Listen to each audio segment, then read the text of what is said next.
Ассалаумағалейкум достар, сіздермен бірге қазақ тіліндегі спорт жайлы YouTube арна ERA-X. Видео ұнаса видеоға лайк басып, арнаға тіркеліп қойыңыздар, ал біз бастаймыз. Жеңіл салмақта UFC чемпионы Хабиб Нурмагомедов спорт әлемінің жұлдызы сыйлығына ұсынылды.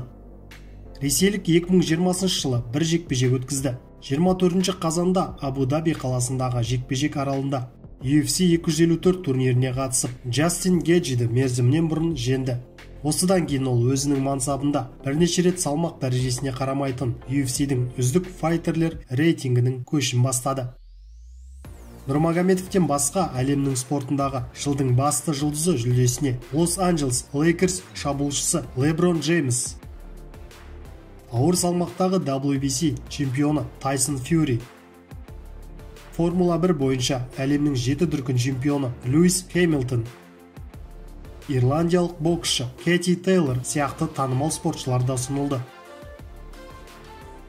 Қазақстандық былғары қолғап шебері Мейірім Нұрсұлтанов Ресейде өткізген жекпе-жегінде жеңіске жетті.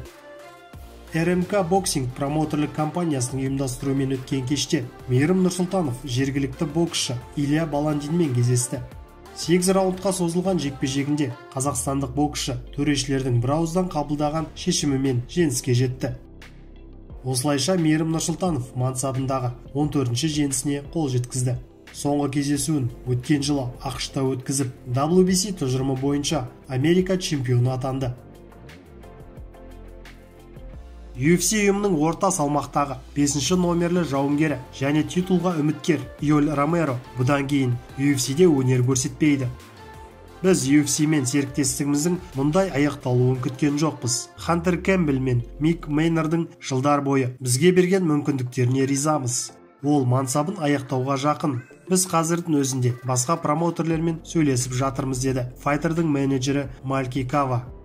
Йоэль Ромеро өзінің соңғы жекпе-жегін осы жылдың наурыз айында өткізіп, Израиль Адесаниядан титулдық кездесуде бір ауыздан төрешілер шешімімен жеңіліс тапқан болатын. Чемпионға қарсы шықпас бұрын кубалық Роберт Уиттакер мен Пауло Коссадан жеңілді. Кубалық Ромеро UFC ұйымында барлығы 13 кездесу өткізіп, 9 мәрте жеңіске жетіп, 4 мәрте жеңіліс тапқан. Сіздермен бірге болған ERA-X арнасы. Арнаға жазылуды ұмытпаңыз.